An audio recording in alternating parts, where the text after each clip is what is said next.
Imagine you're standing in line at your local coffee shop. You've been waiting patiently for 10 minutes, and just as you're about to place your order, someone cuts in front of you, completely ignoring your presence. How do you react? Do you confront them angrily? Do you seethe in silence? Or is there a better way to handle such situations? Today, we're going to explore an ancient philosophy that offers a powerful approach to dealing with selfish people, Stoicism. But we won't just be talking about abstract concepts. Instead, we'll journey back to the Roman Empire, where this philosophy flourished, and see how three individuals from different walks of life applied Stoic principles to handle the selfish people they encountered.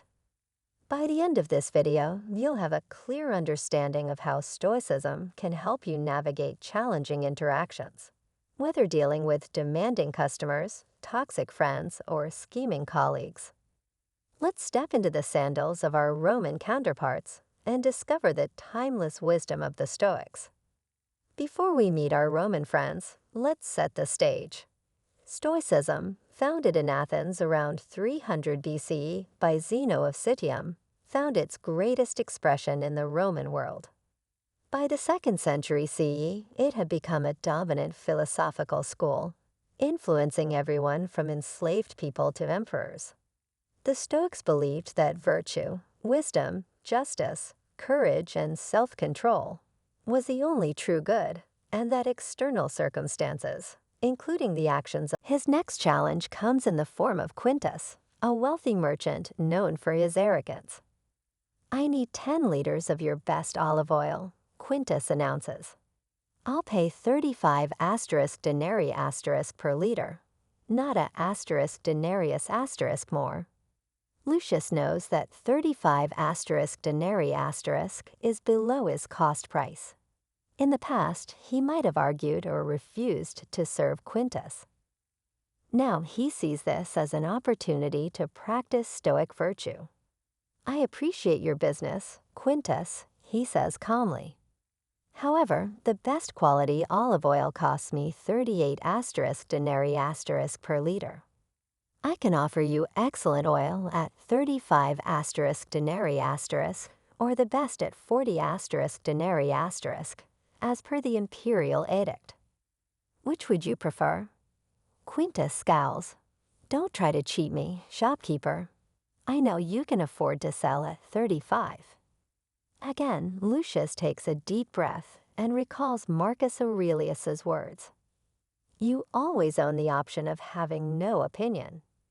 He responds, "I understand your position, Quintus. I'm not trying to cheat you, merely to run my business fairly. The choice is yours." After a moment, Quintus grudgingly agrees to buy the best oil at 40 denarii. By midday, Lucius has encountered more difficult customers. A group of rowdy sailors aggressively haggling over wine, a wealthy matron accusing him of shortchanging her, and a bureaucrat demanding preferential treatment. In each case, Lucius applies Stoic principles. He focuses on what is within his control, his reactions, rather than others' behavior. He remembers that virtue is more important than temporary discomfort or financial gain. He views each difficult interaction as an opportunity to practice and improve his character. As he takes a break, eating a simple lunch of bread, cheese, and olives, Lucius reflects on his morning. He is satisfied not because all his interactions went smoothly, but because he maintained his principles and peace of mind. He reads from Seneca's letters from a Stoic asterisk. You ask, what is the proper limit to a person's wealth? First, having what is essential, and second, having what is enough. He smiles, realizing that by this definition, he is indeed wealthy. He has enough to live comfortably, and more importantly, he has developed the inner strength to handle life's challenges with equanimity. In the next segment, we will see how Stoicism plays out in the life of someone from a very different social class, Valeria, a wealthy Roman matron. Before that, let's recap the lessons from Lucius's story.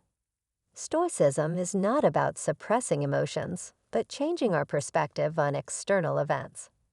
By focusing on our thoughts and actions rather than others' behavior, we can maintain our peace of mind even in difficult situations. Each challenging interaction is an opportunity to practice virtue and improve our character. True wealth lies not in material possessions, but in cultivating inner resources to handle life's challenges. As we continue our journey through Roman society, we will see how Stoicism helps people from all walks of life deal with selfishness and adversity. As the sun rises over the 7 hills of Rome, Marcus Aurelius Quintus, a 45-year-old senator, prepares for another day in the Roman Senate. Despite his high status, Marcus faces numerous challenges, particularly in dealing with selfish and ambitious colleagues who often prioritize personal gain over the welfare of the Republic. He begins his day by reading from his personal journal, inspired by the meditations of Emperor Marcus Aurelius. When you wake up in the morning, tell yourself, "The people I deal with today will be meddling, ungrateful, arrogant, dishonest, jealous, and surly. They are like this because they can't tell good from evil. But I have seen the beauty of good and the ugliness of evil, and have recognized that the wrongdoer has a nature related to my own, not of the same blood or birth, but the same mind and possessing a share of the divine." With these words in mind, Marcus dons his senatorial toga, which costs around 4,000 denarii, a sum that would take a common laborer years to earn. He is acutely aware of the privilege his position brings and the responsibility to serve the public good. As he enters the Senate, he is immediately confronted by Gaius Septimus Bassus, a notoriously selfish and corrupt senator pushing for a new tax law that would benefit wealthy landowners like himself while burdening the common people. "Marcus, my friend," Bassus says with an oily smile, "I trust I can count on your support for the new tax proposal. It would be mutually beneficial." In the past, such blatant self-interest might have angered Marcus. But now, remembering his morning reflection, he sees Bassus not as an enemy, but as a misguided individual who cannot tell good from evil. "Gaius," Marcus replies calmly, "I appreciate your confidence in me. However, I believe our duty is to serve all Roman citizens, not just the wealthy. Perhaps we could discuss how to modify the proposal to benefit a broader range of people." Bassus scowls, but Marcus remains unperturbed. He knows that maintaining his principles without resorting to anger or insults makes him more likely to influence others positively. Throughout the day, Marcus faces several more challenges. A group of senators attempts to bribe him with a gift of rare Falernian wine, valued at 30 denarii per sextarius, to support their proposal for a new aqueduct that would primarily serve their estates. A rival senator publicly accuses Marcus of incompetence in managing the grain supply, a crucial responsibility in keeping Rome's population fed and content. The emperor's favorite, known for his selfish ambition, pressures Marcus into supporting an unnecessary and expensive military campaign that would bring glory to the emperor but hardship to the people. In each situation, Marcus applies Stoic principles. He politely declines the wine, explaining that while he appreciates the gesture, he must make decisions based on merit alone, suggesting that the funds for the wine be used to subsidize grain for the poor instead. Rather than responding angrily to the public accusation, Marcus calmly presents the facts about the grain supply, demonstrating his confidence while refusing to engage in personal attacks. With the emperor's favorite, he respectfully but firmly presents a cost-benefit analysis of the proposed campaign, emphasizing the potential hardships for Roman citizens and suggesting alternative ways to honor the emperor that would benefit the people. By the end of the day, Marcus has maintained his integrity and potentially influenced others toward more ethical behavior. As he returns home, he reflects on a quote from Epictetus, Don't explain your philosophy, embody it. He realizes that by living his Stoic principles, he has had a greater impact than any speech or argument could have achieved. Through the lives of Lucius, the shopkeeper, Valeria, the wealthy matron, and Marcus, the senator, Stoic philosophy offers powerful tools for dealing with selfish people across all levels of society.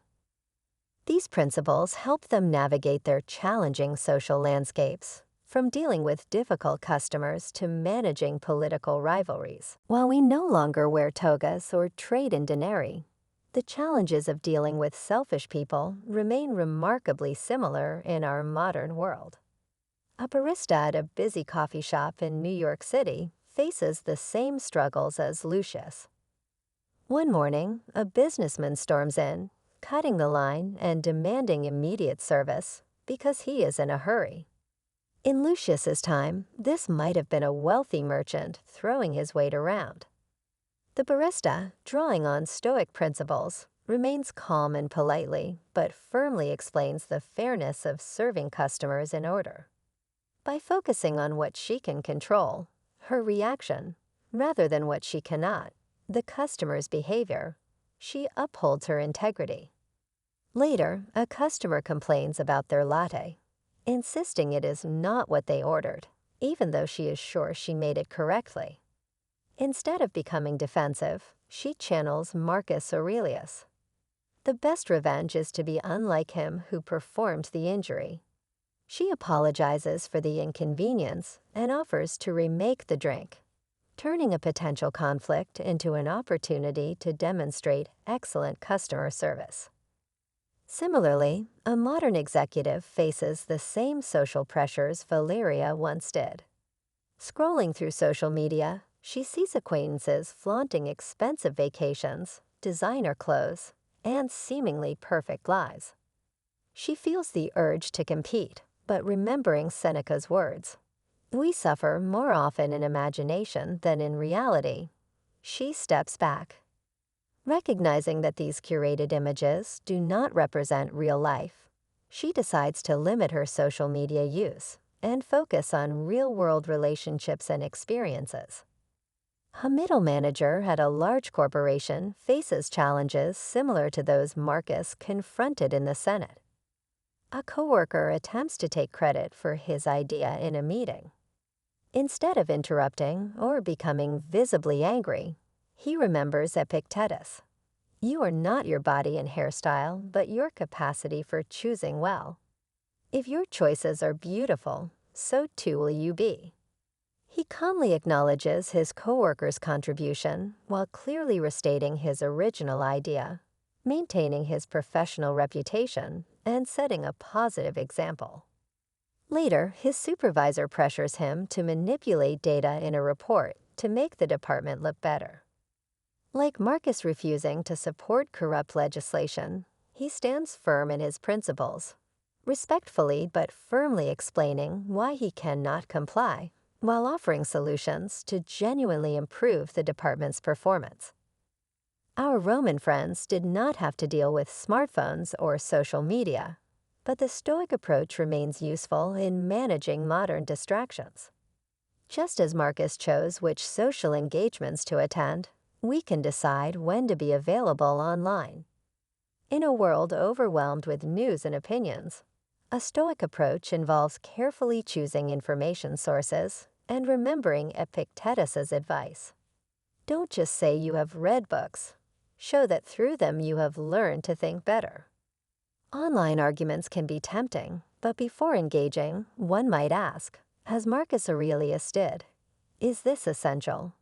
Often, the Stoic choice is to disengage from unproductive debates. The fear of missing out can drive people to overcome it, but a Stoic would remind us to focus on what truly matters. Self-care, though a modern concept, aligns with Stoic principles. Daily reflection mirrors modern mindfulness techniques. Gratitude practices echo Seneca's advice to appreciate what we have rather than always wanting more. Journaling, as Marcus Aurelius did, remains a valuable way to process thoughts. Voluntary discomfort, such as fasting or digital detoxes, builds resilience, just as Stoics once practiced enduring hardship to strengthen their character. The specifics of daily life have changed, but human nature remains remarkably consistent. The selfish merchant undercutting Lucius's prices is not so different from the pushy customer at a coffee shop. Valeria's social climbers resemble today's Instagram influencers. Marcus's corrupt fellow senators could easily fit into a modern political scandal. Because human behavior remains the same, Stoicism remains relevant, offering strategies for maintaining integrity, focusing on what truly matters, and finding contentment regardless of external circumstances. As Marcus Aurelius reminds us, you have power over your mind, not outside events. Realize this, and you will find strength. Whether dealing with a difficult coworker, a demanding family member, or a toxic friend, the choice is always ours. Will we react with anger and frustration, or will we channel our inner Stoic, Lucius, Valeria, or Marcus, and respond with calm reason? The power of Stoicism lies not in reading about it, but in living it. Stay tuned.